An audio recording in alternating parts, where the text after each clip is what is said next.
You gotta stop working for free, and people need to stop asking you to work for free.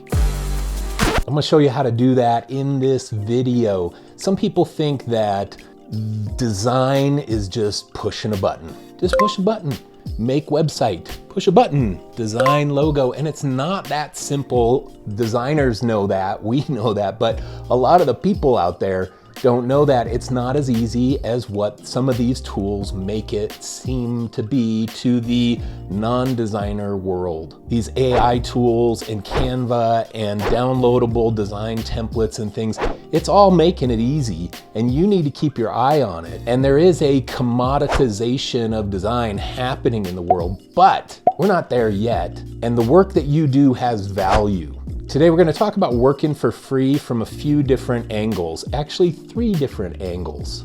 Now let's get on the same page about what free means. So it means that there's no exchange of value, there's no compensation, and compensation doesn't always have to be money. You can be compensated in other ways. I'm going to show you that here in my 3 different ways that you can be compensated, or 3 different structures that you can consider working for an employer outside of just normal salaried employee job. The first way is a job shadow. I ran my agency for 13 years, then I helped run the agency I sold to for a couple years after that during my buyout, and have hired, employed hundreds of creatives, and interviewed so many. Now, a job shadow has a very low skill set. They can't contribute to paying projects. Oftentimes at my agency, this would be somebody who comes in after high school and they just wanted to get some exposure to the industry that they're considering pursuing as a career. The employer in this situation mostly just gets goodwill for helping somebody out in their career. The intern or the job shadow person gets exposure into the industry, and they also get some business relationships. So that's the exchange of value. It's not a monetary exchange of value. I had a few of these over the run of my agency, and I still gave them their custom bobblehead after their 3-month time at our agency. I also gave them Christmas bonus. I didn't like the idea of them getting no compensation. They'd still get lunch with us every Friday when we'd bring in lunch. They had access to the fridge full of food and soda and stuff. So they had those kinds of things, but they were unpaid because they weren't contributing anything. They would sit in a meeting, listen, take some notes, and just get a feel for the industry. The next type of structure is called an unpaid internship. And an unpaid internship is a low skill set person. They can't contribute to paying projects. That's the delineator on most of these. If they can contribute to paying projects, you should pay them. If they can't contribute to paying projects, you don't need to pay them. That's where I drew the line. Now, what does an employer get in an unpaid internship? You get a potential future hire. You have somebody coming in with a low skill set, you're helping train them up, and they potentially become a future employee. I had this happen many times.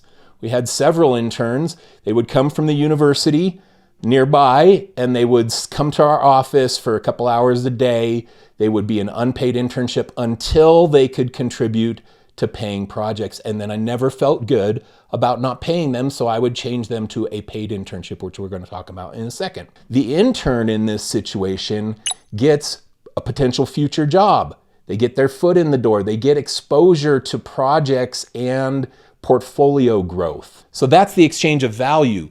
You're not giving them money. They're not providing you work that you use for paid projects, but you're getting an exchange of value. They're getting portfolio growth, exposure to projects, and you're getting, by training up, you're getting a future potential employee. I had some of those that stayed at my agency for years after being an intern, an unpaid intern. Now, the final way is a paid internship. And a paid internship is somebody who usually, in my experience, they had a year or 2 left of college. They'd had some design training in school. They could contribute to paying projects. We would oftentimes have them do a 4th logo design idea, or do the changes to the subpages of a website design. Those kinds of things. They weren't going to be designer number one on projects, but they were going to be a supporting production designer. Now they could contribute to paying projects, so I would pay them. That was, like I said, the delineation. We got a potential future team member and they got a potential future job. They got exposure and projects and portfolio growth, just like an unpaid internship. But the difference is we were having them do work that I could charge my clients for, so I should be paying them. All right, so let's talk about how you negotiate this. If you're going into a job opportunity or an internship opportunity and you have these three things in mind, then you're in the power position to negotiate with the potential employer.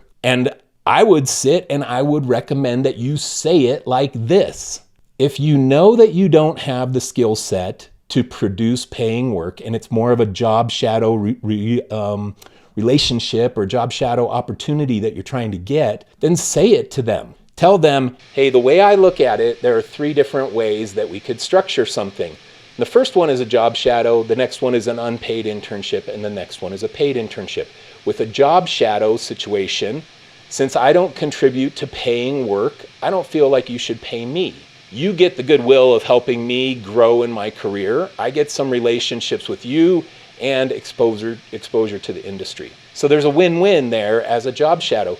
In an unpaid internship, since I don't contribute to paying work, I still don't feel like you should pay me, but you get some extra hands on some projects. I get exposure to projects, resume boost. I get something to put on my resume, and hopefully I get a few things that I can use in my portfolio that are real world projects.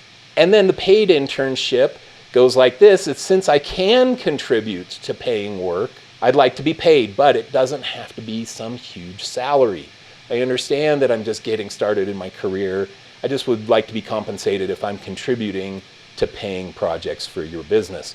Now you get some extra hands on projects. I do changes, extra design ideas and things, and I get relationships, resume boost, and hopefully some things for my portfolio. So those are the three different ways that I would like to consider my relationship with you if we do proceed forward. We can start as a job shadow. I'm happy to do that. I would love to come in and just get a feel for the industry. But over time, as I grow in my skill set, I'd love to be able to play with some projects as an unpaid intern. And once I can start contributing, I'd love to be in a paid internship and hope that we could work together in the future as an employee, as a part of your team. Okay, now when you say that to a potential employer, you look like you're freaking seasoned and you know what you're talking about. You're not just this mousy, scared intern going in hoping to get a job. You're talking from a position of expertise and understanding of business dynamics and how these relationships work, and that if you're going to get paid, you should be contributing to paying work, not just taking from the business.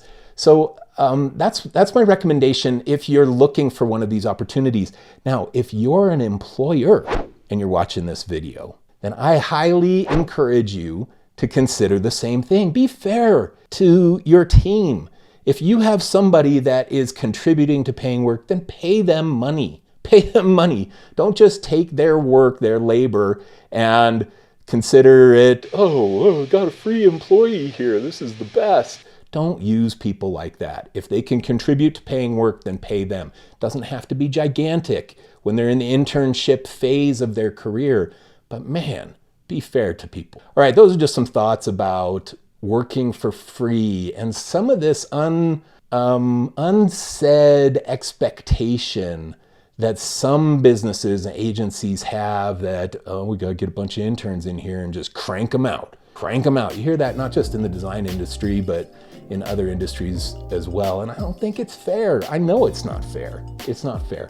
If somebody can contribute to paying work, then pay them. That's my rule. All right, thanks a lot. Hope you get some little juicy nugget out of this video. I don't know, negotiate from this perspective and look like a seasoned pro. All right, thanks a lot. We'll see you again in another video.